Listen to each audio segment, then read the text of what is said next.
Welcome back to BEEyond Robotics podcast.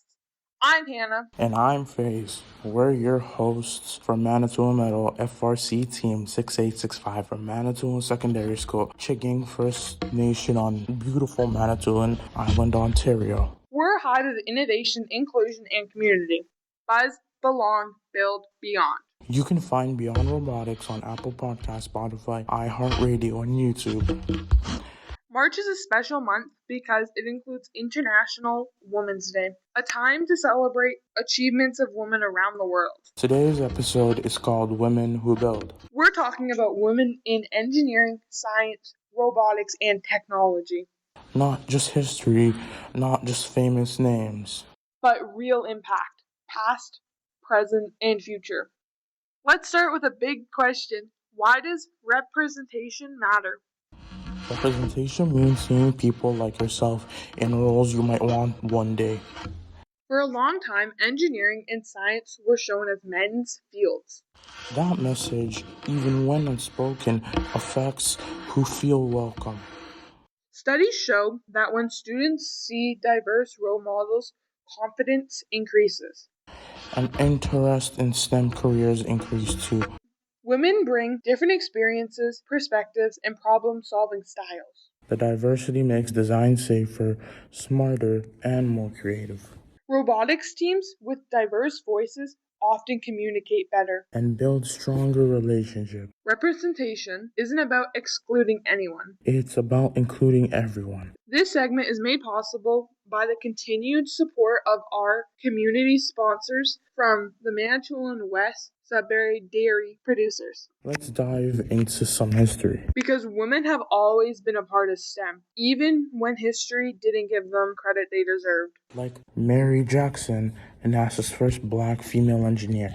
She paved the way for decades of aerospace innovation. Or Dorothy Vaughan, who mastered Fortran and led an all-black computing team at NASA. And let's not forget Chi-Sung Wu, the First Lady of Physics, who helped disprove the law of conservation of parity. There's also Lisa Meitner, the Austrian-Swedish physicist whose work was critical to understanding nuclear fusion. And Momly Chauchet, a Canadian biomedical engineer innovating in tissue engineering and regenerative medicine. Don't forget Ellen Ochoa, the first Latin astronaut who also contributed to optical engineering for Earth observation satellites. And Mae Jemison, the first black woman in space and a physician who also worked on science education for students. These women don't just participate in STEM. They built foundations for robotics, coding, communication, medicine, basically the modern world. Their work shows that innovation has never belonged to one group. This segment is supported by Santec, who believes learning from the past helps us engineer the future. Now we want to highlight someone closer to home. A woman in science or engineering right in our own region. She's someone who uses problem solving, creativity, and persistence every day. She didn't just wake up as an expert. She learned, failed, adapted, and kept going. We asked her about her career path, challenges, and advice for students. Especially for young girls and young people who might not see themselves in STEM yet. Can you tell us your name, your program, and what you do in a typical day? Yeah, so my name is Jocelyn. I'm in engineering, physics, and management, year 3. And what do I do on a typical day? I feel like I gotta do a lot of things. So I live in Hamilton, and I basically just get up, I go to school. I usually have 2 or 3 lectures a day, which are usually about an hour long. I spend a lot of time in an electronics lab, so I kind of just mess around with different electronics all day. A lot of my stuff is very open projects, so they just kind of give us a problem that they want us to fix, and we just kind of try and tinker and see what we can do with what we have. I'm a part of the McMaster Engineering Musical, so I get to do that. And then I also mentor 2 robotics teams. One is Manitoulin Metal, and then the other is Critical Circuits. So when I have time, I get to go into their lab as well. But yeah, not so much this year. Just been really busy. But yeah. Those are really cool. When someone asks you what you want to do for a living, how do you usually explain it in simple terms?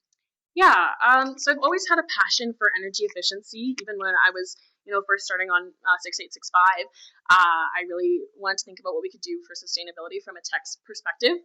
And then as I got into university, I took a few classes that were more nuclear related, and looking at how we can use that energy and how it's a really good alternative to like oil, gas, things like that, that are used really traditionally in industry. And so I think that I want to go into the nuclear industry and work towards expanding the nuclear reach for energy equity across, more remote areas. I think there's a lot of potential with micro reactors and macro reactors, which are pieces of nuclear technology that basically are able to bring energy to communities with very minimal need for labor after installation. It can bring new jobs to those areas for maintenance, upkeep, operation, and it's also just a really good opportunity to expand opportunities in the energy industry and reduce our emissions in more remote areas. So I think I would like to work in some kind of nuclear consulting field where I have the opportunity to keep exploring my passion for nuclear technology, but also be able to bring more opportunities that are with clean energy to areas that need energy. Yeah, I really like that.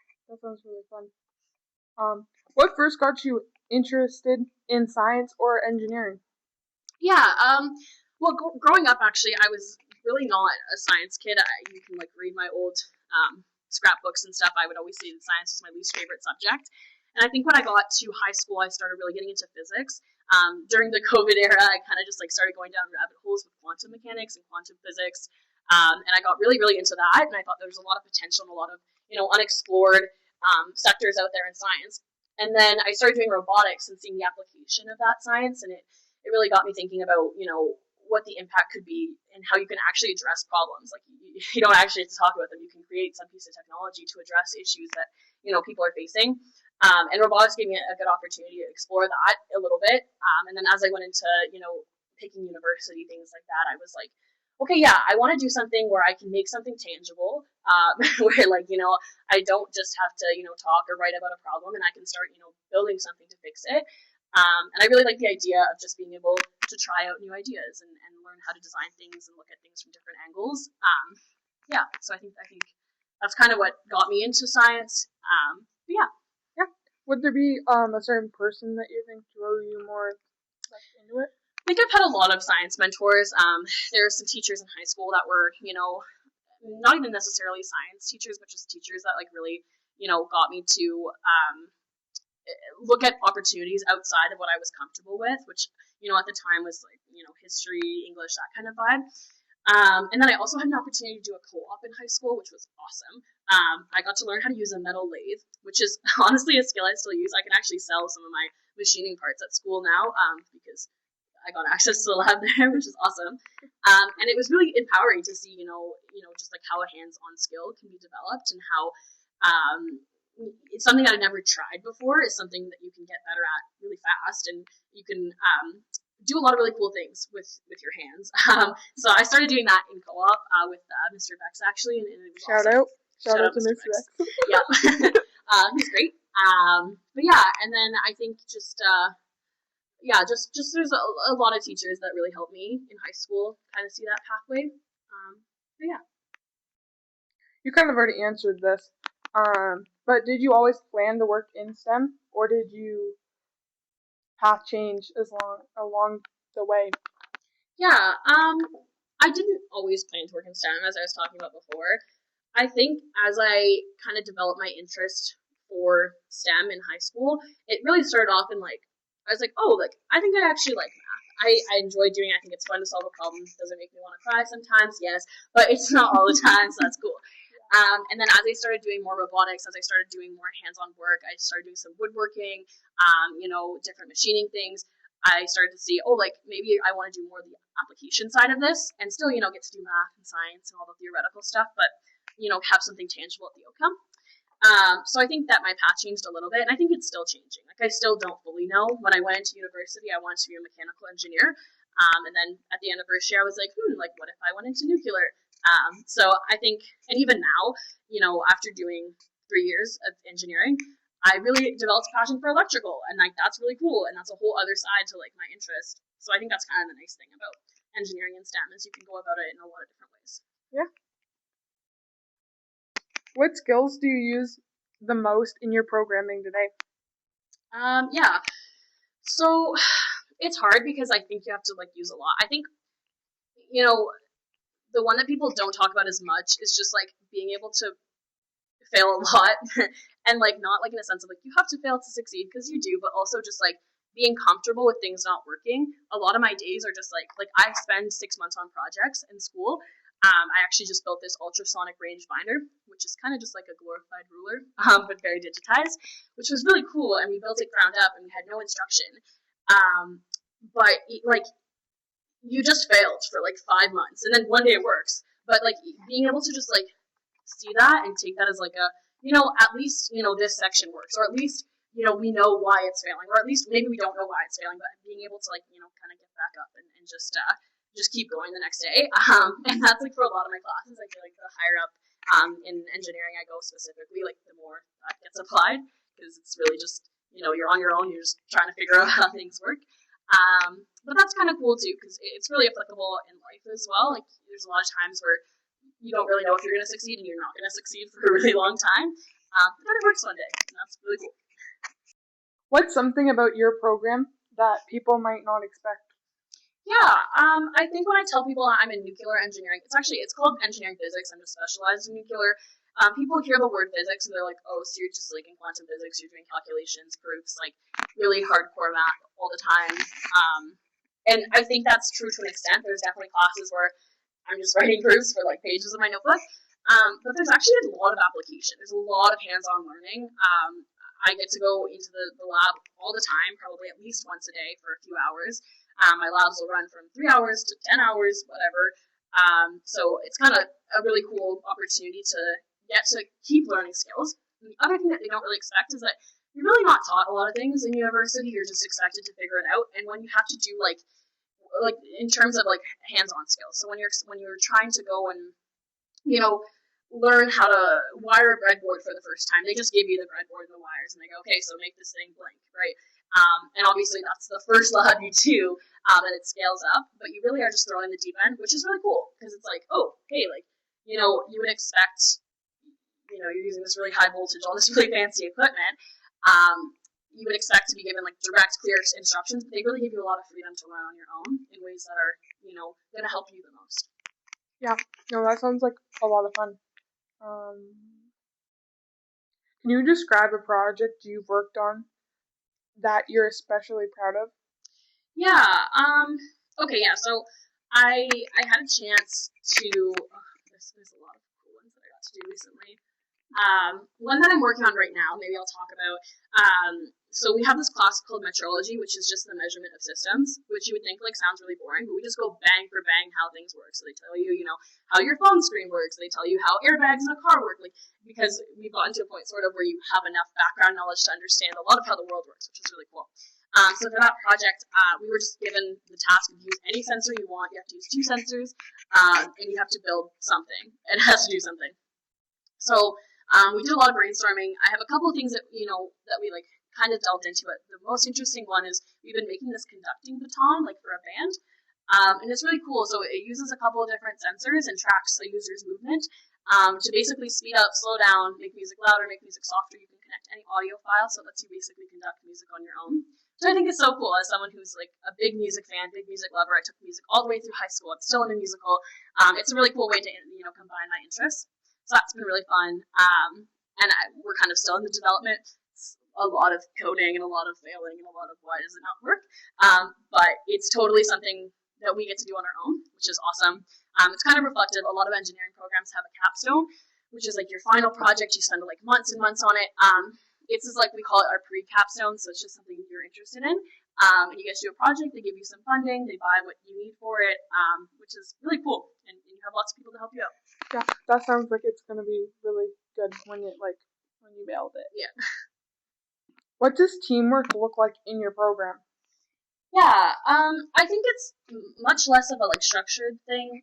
When we think about like teams in school, when I think back to high school group work, honestly, it's a lot of like like I just want my group members to do their work, and I think that definitely happens in university. But the real teamwork that I see is when we're in lab. Everyone has a lab partner. I love my lab partner; she's great. But also like everyone just kind of talks to each other. There's no like after first year, there's not really like in my program a lot of rules in lab in terms of like obviously don't throw water on like a circuit, but there's not a lot of like you can't talk to each other, you can't use resources. Like everyone has their computer open, everyone's talking to each other. When one person gets something done, like everyone goes over and is like, oh, like hey, like how's that work? And I think that people have different skills, and I think that's a really cool way to use them. Like for example, I'm pretty good with hardware, like I'm good at wiring, and that was totally not a skill I had going into university. I just have like I can see how circuits will be wired, which is really great. But sometimes I'm not sure analytically how things work, so my lab partner tends to, explain some of the analytical stuff. I'll sit down, I'll wire the whole thing, and I'll be like, okay, so this is how this works, and it really works in that realm. And then beyond that, we just chat with the people around us. It's a really great way to learn when you're not only just like reading from a book, but you're also just directly applying it. You're like, oh wait, so that signal is showing a sine wave right now, and we're getting this transmitted data. That's really crazy that we're able to see it in real time on this platform that we coded ourselves. Why is that working? That kind of thing. Yeah. How do you handle challenges or setbacks on a project? Yeah, I think it's hard sometimes. It depends how I frame the project. Like if I have a really strict deadline where I'm like, it has to be done on this day at this time, and it's especially like more of a design project, it's really tricky because you don't want to waste time, trying out alternatives, but you also don't want to just start on something that's not going to work or be the best that it can be. I think specifically when there's a design challenge or design setback, I think it's good to just kind of look at what does work. I do a lot of modular design, so I'm like, okay, so what part of this works, and then I'm like, okay, do I like how that works? And sometimes the answer is no, and I'm like, okay, so I guess I'm going to redesign everything. And that's really interesting, I think, in the robotics lens too, because you do a lot of modular design. I mean, you're on CAD team, like you've probably seen a lot of things just don't work. Or you're like, okay, well, why is this 8 meters by 8 meters? That doesn't make any sense. And so looking at what does work can sometimes help you reframe it to be like, you know what, like we're not starting at ground zero. And if we are starting at ground zero, at least we know that challenge, whatever we're facing, did not work. So we know that we're not going to try that again. And I always say, looking at things from more angles is always better than looking at things from one angle. So I think a lot of it is just being able to see that the time spent looking at design alternatives is worth it. But yeah. Yeah, I really like the fact that you threw in my CAD stuff. That's definitely true. Yeah. Did having role models or mentors make a difference for you? Yeah, for sure. I mean, I think that definitely there's a variety of ways you can look at the role model term. I think I still have a lot of role models right now. I have the privilege of being a mentor to a few different women in engineering first and second year, but also I have people that I look up to a lot and that are really able to validate, when things are hard, maybe they're not even necessarily in my same program, but they're able to kind of see and help me see like through the struggles and see that challenges and sometimes even coming back to that like challenge, like how you face challenges is like sometimes you just have to talk it out and you just have to really have a big long yap session, and at the end of it you realize it's not that deep or it is that deep, but at least you have some like ways to get through it. So I think that's really good. Some of my best friends I also see as mentors because they're so successful in their way of just being able to work through similar challenges to what I've been able to face. So that's awesome. And then, like even coming back, high school, grade school, there's lots of people from a community perspective that I look at, and from a STEM perspective that I look at, who everyone teaches you something different. And I think coming from Manitoulin, it really helps because you get to see so many people that are so community minded and want to share their skills and want to mentor you and give you what you need to succeed in terms of advice and, skills and knowledge and resources. And you see that in robotics room, right? So many people are in there really just wanting to help out youth, and I think that's awesome. So it really helps you kind of frame how you do learning. I think that's, why I love my program so much is because it's so community-based, and all your learning is done in a community. Yeah, especially with some of the, like tech teachers giving us their equipment to let us do ours. Yeah, Another exactly. shout out to Mr. Bax for allowing us to use his equipment. But yeah. I think it's always been like a thing of, robotics is a club at the school, but it's also, there's so many people that support it beyond, and that, I didn't necessarily learn all my tech skills on robotics, right? Like I learned, even my neighbor taught me carpentry, and like just like like when I was in like probably younger in high school, but like it's really a community mindset, which is great. Yeah. What do you think is important for young people, especially girls, to know about STEM careers today? Yeah, I think there's a couple ways to look at this. I'm a big believer in things have gotten better for sure, but they're not the best in terms of, it's not like, there's gender inequity still exists for sure. I think what has changed is systems are less set up to be against women in STEM, which is awesome. And I also think there's a lot of supports. You can look around to a lot of fellow women, but also, just the peers in my program that are very supportive. And, everyone, I myself have been through experiences that are like, man, like this sucks. Like I'm not getting this job because I'm a woman. And I'm fully aware of that. But I think there's other opportunities where you look at it and you're like, okay, but I have this great network of people that can still support me. And there's lots of people that want to address those issues, right? And that comes from, maybe not so much in high school. I saw that, but in university, there's lots of groups that are advocating for equity for women in STEM. There's lots of, the school itself advocating for more women in the programs, looking actively what they can do to support you. And I think that's great. And I think for every, piece of organizational structure that might be still promoting gender stereotypes in STEM, there's a lot of things that counteract that, right? And I think that people are a lot more willing to talk and have a conversation, which is good. I think a conversation is always worth it.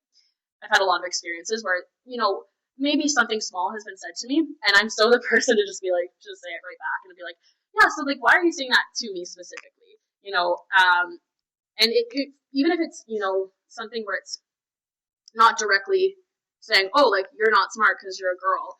I've had, like, people make comments to me before that are like, oh, like, that's a great average for, for, like, a girl in the program. And it's like those kind of micro comments, if you call them out right away, oftentimes people don't know. They're not intentionally doing it. But if you say, like, hey, like, why did you have to add that on there? Like, I'm also just a human. Like, I'm on par with anyone. I have the same equal chance in this program as anyone else. It forces them to think a little bit. And I think a handful of those conversations for any person is enough to change a perspective. Yeah. What's one myth about women in science or engineering that you wish would disappear? Yeah. I don't know if it's like more of a myth.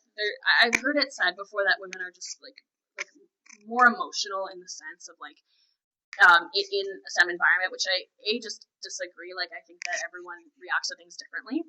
And B, I think that like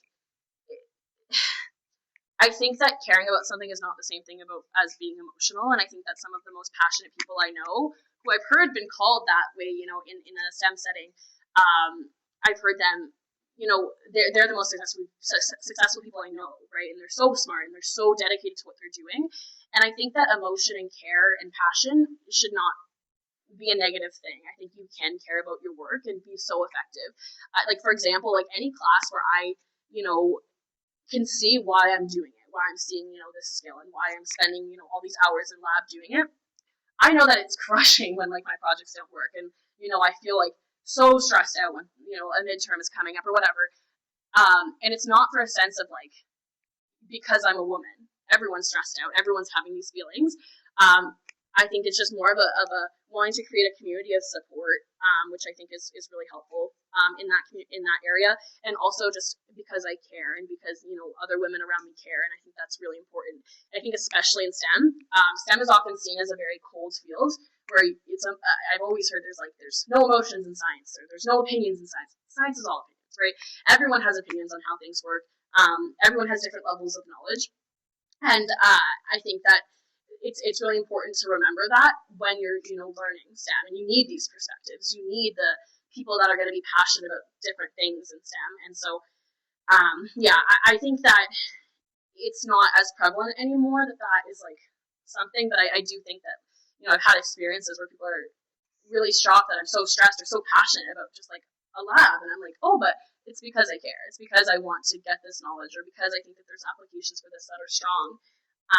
And so yeah, so I think I wish more people were more emotional in STEM. Is what I'm saying, because I think that it's needed to do STEM in a compassionate way as opposed to just in a progressive way. Yeah. What advice would you give students who are interested in STEM but feel unsure or intimidated? I think that that's fair. Like I said before, I felt for a long time that STEM was just not for me. I think you hear a lot about how STEM is really difficult, but you don't hear a lot about how STEM is really rewarding. You get lots of tangible skills coming out of it. You learn how the world works.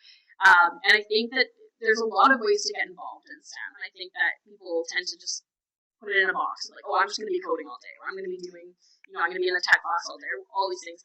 I think when you're first getting into it, try as many things as you can. Try doing hands-on skills. Try doing electrical. Try doing carpentry. Learn math. Try and go watch a math video on your own. Learn how to do some random integral, right? Like, do something that you get to see a lot of different fields of STEM before you lock into one. And that goes for even, like, biology, medicine. I know a lot of people who've always been set on biology because they want to become a doctor. But then they, go to school and they are doing biology, and then they're like, oh, like, this is really cool. This is physics. This has nothing to do with what I want to do, in med school or whatever. But it's totally an interest I hadn't explored before because you hear the word physics and you go, and so, yeah, so try as much as you can, and try not to get discouraged when you don't understand things. I am still, scared looking at my course titles. I'm like, okay, like, what do you mean embedding and programming a microcontroller? What is a microcontroller? And, like, I'm in third year engineering physics. I get scared looking at job titles. I always feel that I'm underqualified or whatever, but no one is going to be the person that is going to solve STEM. You need lots of people, lots of voices, and there's a lot of diverse voices who have contributed so much to STEM. So there's going to be a place for you there if you want it. But yeah. If you could go back and talk to your younger self, what would you say? It's hard. Like, I think, I don't know how far back you want me to go. I think, when I was in elementary school, I think putting myself, like, try and, take yourself out of the box of, like, you're not bad at science or whatever. Like, you just haven't tried. You haven't tried learning it. You haven't let yourself be interested in it. And I think, like, overall, I would say, let yourself have interest in different things. This is kind of your time. I'm finding in university even, like, this is your time to try different things, to, explore interests in STEM and without STEM, or outside of STEM, right? Like, I just started powerlifting this year, and I was like, I've never powerlifted before, and it's so fun, and it's so, like, way out of what I do, and out of my comfort zone, and I wish I did more like that when I was in elementary school and high school, because there's even less, barriers to you doing it. There's, you have the support of your family, or you have support of your friends, right? You have a network that's already there for you, and so take advantage of that time, and really, try those things that you're not really sure about, and don't assume anything about because of your experiences, right? I used to assume because I was from Manitoulin Island, that I'd be coming back to Manitoulin Island, or because I was from, this small town, that everyone else in the city would have more qualifications than me to be in these really cool programs, really cool jobs, things like that. And I think that it puts you in a box just in a mindset way, and just trusting that you can do things, and it's okay to not, get into a program, or not, to have to say no to an opportunity, right? Because it's not in your realm, but just try for it anyways, right? Yeah, I think a lot of people are gonna connect to that in the way of they can say no, if they can't, or they can try, and fail. There's really no harm in doing that, right? Like, I again, like, powerlifting was just such a random side quest, and it's like so fun, and I could have just like easily chickened out and just not gone, and I can still do that. Like, I don't go to competitions, I don't have money for that, but it's fun because, like, it's so out of my comfort zone, right? And you can always do it to whatever level you want to commit to it. Yeah. Is there a podcast, book, or a resource that inspired you along the way of your program? That's a good question. Okay, as for, like, books, or, like, how I try and stay connected to the world. I think that like I tend to read. I always force myself to read the Canada Reads books. It's really easy, especially in the STEM field, to be like, oh, I'm gonna read all these journals and like that's it. And totally, yeah, like I do that for sure. Like I am so subscribed to some physics journals, but like I think that like forcing myself to read fictional books. I like the Canada Reads ones because they're a bunch of different people across Canada. They have different voices, different stories. I think it's really important to learn people's stories. And then yeah, for like I'm not a big podcast person. I listen to some true crime. I'm not gonna say that inspired me because that's a little weird. Is there anything else you would like to share with students listening today? Yeah, I think just some general, life things that I've picked up is just ask people questions about their interests. I think, whether you're interested in STEM or not interested in STEM, everyone has something that they're really passionate about, and that can really influence how you go about, innovating or becoming a designer or becoming, a problem solver in the world. And I think that's people don't ask enough questions. I'm saying that as I've just been yapping for like 30 minutes, but like, ask people what they're interested in. I think that you get the most interesting conversations. You might find mentorship. You might find, partnerships. I think that some of the craziest life experiences I've come across is just from asking questions and being like, oh, that's so cool. Like, like I did this project, back in first year with, it was an accessibility project and working on concert and venue space accessibility, and we made this whole app. And I never would have thought of that. I just talked to this advocate who was advocating for more accessible spaces because she loved music and she wanted to go see her favorite artist in concert. And totally not a field I know anything about. But asking about her and her passion for advocacy, it was really inspiring, and it led me down this crazy life pathway where I got to do this awesome development of this app that can help a lot of people. That all just came from asking questions and getting to know people. So I think try not to make assumptions about what people know and what people are interested in, because you never know what you'll come across, and that can really get you into some cool situations. Yeah. Well, thank you so much, Jocelyn, for sharing your time and your story with us. Hearing about real experience helps make STEM careers feel positive and exciting.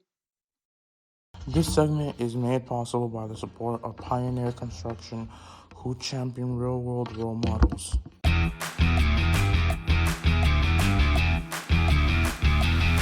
It's time for HERstory quiz. Faiz, are we ready to get quizzed on some incredible women in STEM? So, maybe. Okay, fine, bring it on. Who is the first Canadian woman in space and also a neurologist? A. Eugenia Kumacheva. B. Roberta Bondar. C. Monique Fries.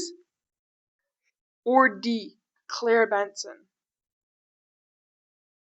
I'll go with Roberta Bondar. Correct. Space shuttle, neurologist, Canadian legend. Elsie McGill was the first woman in the world to hold the title of Chief Aeronautical Engineer. True or false? True. She was known as the Queen of Hurricanes.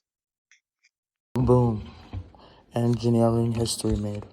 Which Canadian chemist was the first Canadian to win a L'Oreal UNESCO for Women in Science Award, also known for microfluidics?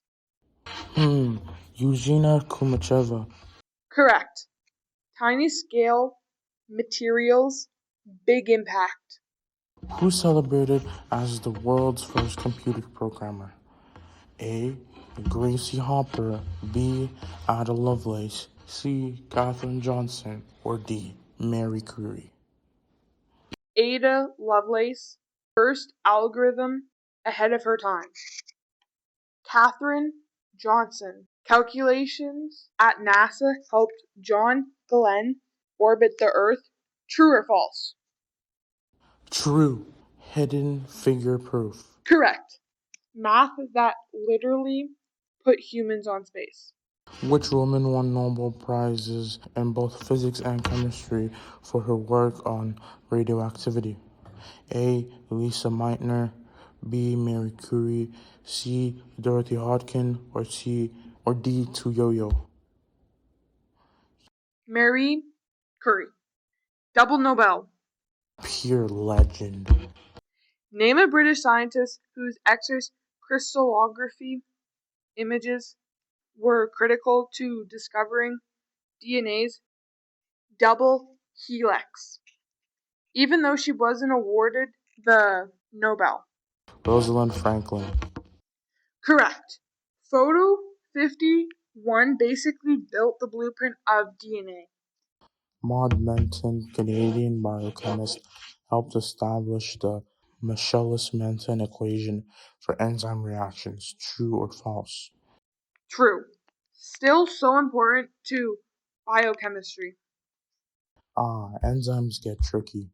Which Canadian biomedical engineer led innovations in medical imaging and was recognized with the Order of Canada? A. Monique Fries, B. Molly Shoichet, C. Claire Benson, or D. Irene Uchida? Monique Fritz.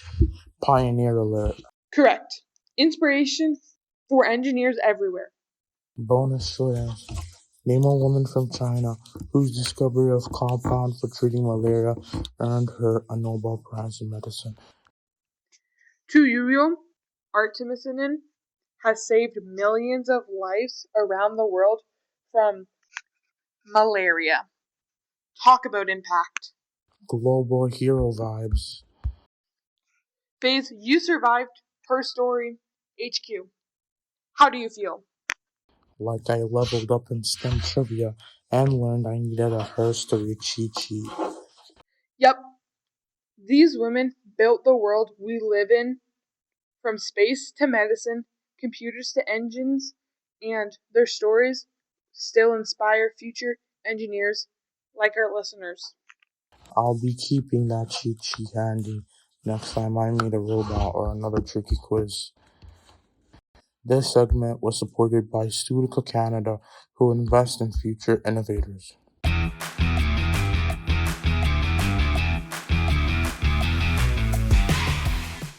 That wraps up our March episode, Women Who Build. Today we celebrated history, impacts, and possibility. Women have always built the world we live in. And the future will be stronger when everyone is included. Coming up in April, it's Earth and Energy Month, and Manitoulin Metal is all about building a greener future. We'll explore sustainability, eco-friendly tech, and robotics that help the environment think, renewable energy, material science, and climate tech. Plus, get ready for our Eco Challenge, where we ask you to develop an original sustainability invention. And don't miss out our segment, Eco Myth Busted, where we separate facts from fiction and green tech. It's a chance to see how engineering and environmental science can work together to make the planet healthier and a bit more fun.